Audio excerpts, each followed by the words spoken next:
તો ભાઈ ભાટિયા બને છે ઊંધિયાની તૈયારી. મમ્મી વડી બની ગઈ? વડી ચાલુ છે. તો વડી ચાલુ છે ભાઈ. બધા વડીને તરે પણ મારી મમ્મી બાફે છે અને બાફેલી વડીનું શાક ઊંધિયું મમ્મી બહુ મસ્તીનું બનાવે. મમ્મી હું નાખ્યું કહી દે હાલ ફટાફટ. પેલા બેસણ લીધું, પછી ભાજી ધોઈને નાખી એમાં. હા, મેથીની ભાજી ને ચણાનો લોટ આલો. પછી એમાં હળદર, મરચાંની ભૂકી, મીઠું, ગરમ મસાલો, સેજ એક મીઠા સોડા નાખ્યા છે. હા, બે દાણા ખાંડ નાખેલી છે અને તેલમાં હાથ બોડીને. હા, તેલમાં હાથ બોડી વડી જો આમ નાના નાના બોલ હાવ વાયરા છે. વડી મોટી મોટી ફૂલશે કેમ કે મમ્મીએ જરાક નાખ્યા છે મીઠા સોડા. બરાબર ને? પાણી જરાય નહીં ને? પાણી સેજ નાખ્યું છે. ભાજી ધોયેલું હોય ને આવે પાણી. હા, ભાજી ધોયેલ પાણી ને અહીંયા જો હાર્વીબેન માંડ્યા છે વટાણા ફોલવા. હાર્વી વટાણા ફોલાઈ ગયા? હા, હાર્વીબેન વટાણા ફોલી દીધા છે ને અહીંયા ઊંધિયાની તૈયારી થાય છે. અમારે હાર્વીને વટાણા ફોલવા બહુ જ ગમે તો હાલો ઊંધિયું બને એટલે આગળ બતાવું. મમ્મીના હાથનું ઊંધિયું વર્લ્ડ ફેમસ છે ભાઈ. એકવાર મમ્મીના હાથનું ઊંધિયું ખાજો. અને આ વડી ખાય ને તો ન ગેસ થાય કે ન કઈ, કેમ કે બાફેલી હોય, તળેલી ના હોય. જેમ ઢોકળિયામાં આપણે બાફીએ ને એમ મમ્મી બાફશે પછી ડાયરેક્ટ કુકરમાં નાખી દેવાની ને મમ્મી?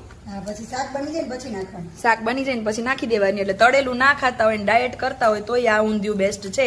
તો ચાલો આગળ મમ્મી કરતા જાહે, હું કહેતી જઈ. તો ભાઈ વડી બફાઈ ગઈ છે ઢોકળિયાની જેમ. વાવ, જો થઈ ગઈ ને મસ્ત સાઈઝમાં બચુકીમાંથી મોટી મોટી. આમ નીચે પાણી મૂક્યું ને મમ્મી? હા, નીચે પાણી મૂકીને જયારે ઢોકળા બાફીએ ને એમ બાફી દીધું છે. આ બે અલગ અલગ વઘાર કરેલા છે. આમાં ક્યાં ક્યાં શાક નાખ્યા?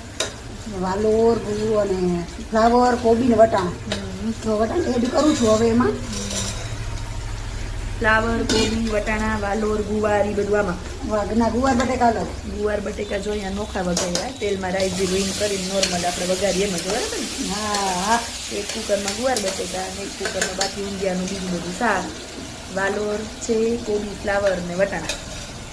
વડી તો બની ગઈ આપણી. પછી હું છેલ્લે મિક્સ કરીશ બધું નીચે લોયામાં કરશું. લોયા મિક્સ કરશે એ બતાવશે. અહીંયા જો દાળ ઉકળે છે તો હાલો જમવા. જો ભાઈ ઊંધિયા ભેગો પપૈયા મરચાનો સંભારો બની ગયો છે મસ્તીનો. જો પેલા એક મમ્મીએ લીધું છે લોયું, એમાં નાખી રાખ્યું છે તરીએ ધાણા જીરું. બરાબર ને? એમાં નાખી વડી આપણે જે બાઈફી હતી એ વડી નાખી દીધી. અને આ ગુવાર બટેકાનું નોખું વઘાર્યું હતું. એ કેટલી સીટી કરી હતી મમ્મી ગુવાર બટેકા? 3 સીટી કરી હતી. જો ભાઈ આ અમારી સ્ટાઈલનું કાઠિયાવાડ સ્ટાઈલનું ઊંધિયું છે. ઊંધિયું અને આ આપણે જે બીજા બધા શાક કર્યા હતા એ ડાયટ વાળું હેલ્ધી ઊંધિયું ભાઈ. આમાં કોઈ વડી તૈરી નથી કે નથી શાકભાજીને કંઈ તૈરા કે ઓવર તેલ મસાલા કર્યા. હવે આને કરી દેવાનું મસ્તીનું મિક્સ. પછી કુકરમાં પાણી નાખીને કાઢશો. જો હા ભાઈ ભૂખ લાગી? ઓકે, બની ગઈ છે. જો આ રે ગરમા ગરમ રોટલી, ઊંધિયું ના સંભારો બધું રેડી જ છે બેટા. હવે આમાં નાની શું કરે જોઈ લઈએ આપણે. ઓકે.